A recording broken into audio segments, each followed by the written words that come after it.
themselves rich in goods but ragged in spirit, reaching with magnificent precision for the moon, but falling into raucous discord on Earth.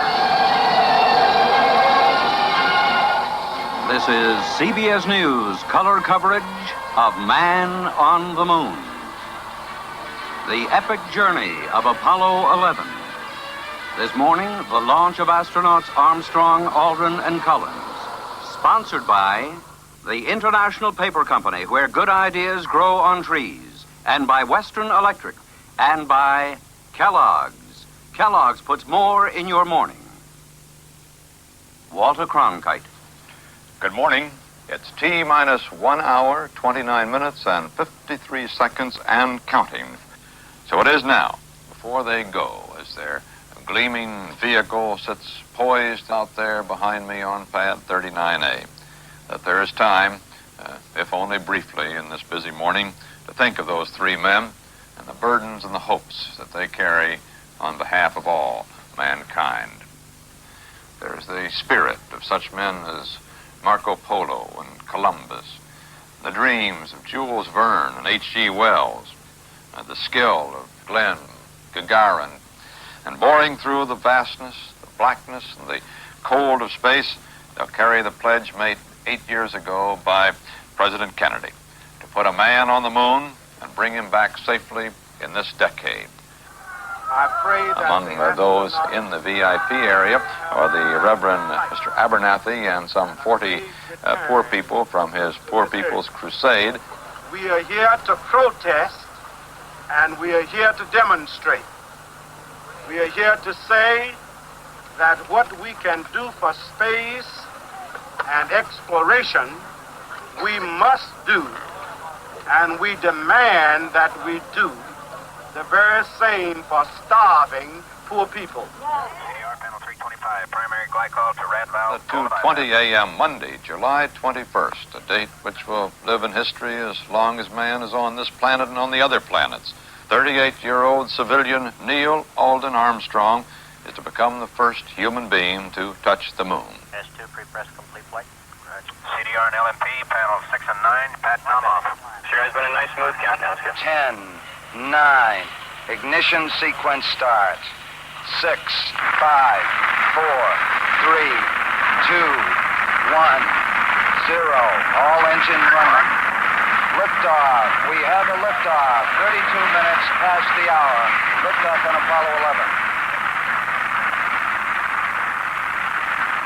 As the astronauts go where man has never gone before, as they attempt what man has never tried, we on Earth will want as one people to be with them in spirit, to share the glory and the wonder, and to support them with prayers that all will go well. Apollo 11, this is Houston. You are go for GLI. There is a great deal of interest here in the flight of Apollo 11.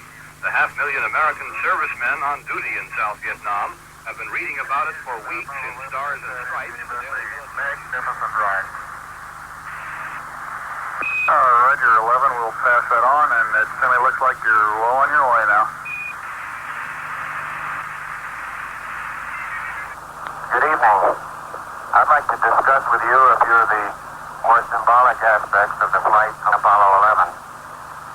We've come to the conclusion that this stands as a symbol of the insatiable curiosity of all mankind to explore the unknown.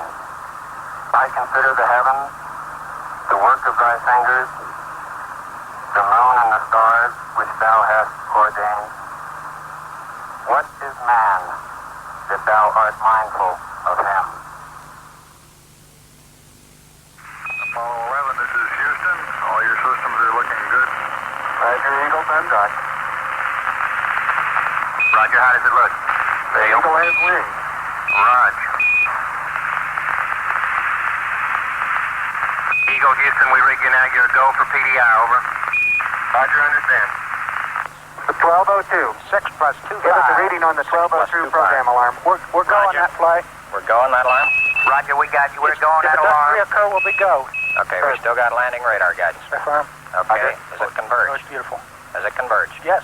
Okay, all flight controllers, go for landing. Retro. Go. Fido. Go. Guidance. Go. Control. Manual Go. control. GNC. Go. Econ. Roger, copy. Surgeon. Go. Capcom, we're go for landing. Eagle, Houston, you're go for landing, over.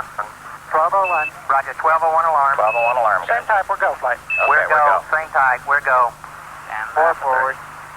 4 forward, drift into the right a little. 30 seconds. 30 seconds. Forward, just 40 feet down, 2.5. Picking up some dust. Break shadow. Contact light. Okay, engine stop. We've had shutdown. We copy you down, Eagle. Okay, everybody, T1. Stand by for T1. Tranquility Base here. The Eagle has landed. Roger, 20 Tranquility. We copy you on the ground. You got a bunch of guys about to turn blue. We're breathing again. Thanks a lot. At the foot of the ladder, the limb footbeds are only depressed in the surface about 1 or 2 inches. I'm going to step off the limb now. That's one small step for man, one giant leap for mankind.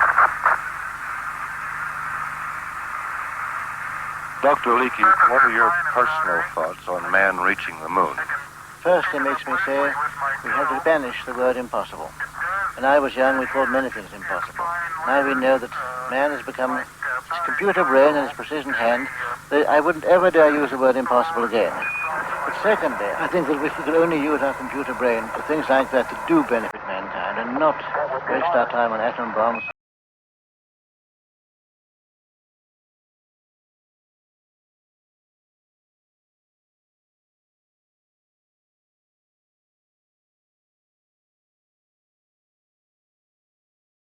In for some severe criticism because he'll be talking to the astronauts while they're on the moon. The Washington Post pointed out that Mr. Nixon had little to do with the space program, which he inherited from Presidents Kennedy and Johnson. For those who haven't read the plaque that says, "Here men from the planet Earth first set foot upon the moon, became in peace for all mankind, July 1969, AD." Roger, our guidance recommendation is you're cleared for takeoff. Port stage, engine arm ascent, proceed. Beautiful. 26, 36 feet per second up. Very smooth. Very quiet ride. After 21 hours and 36 minutes on the moon, a perfect liftoff, and the astronauts are now in lunar orbit, ready to join for the journey home.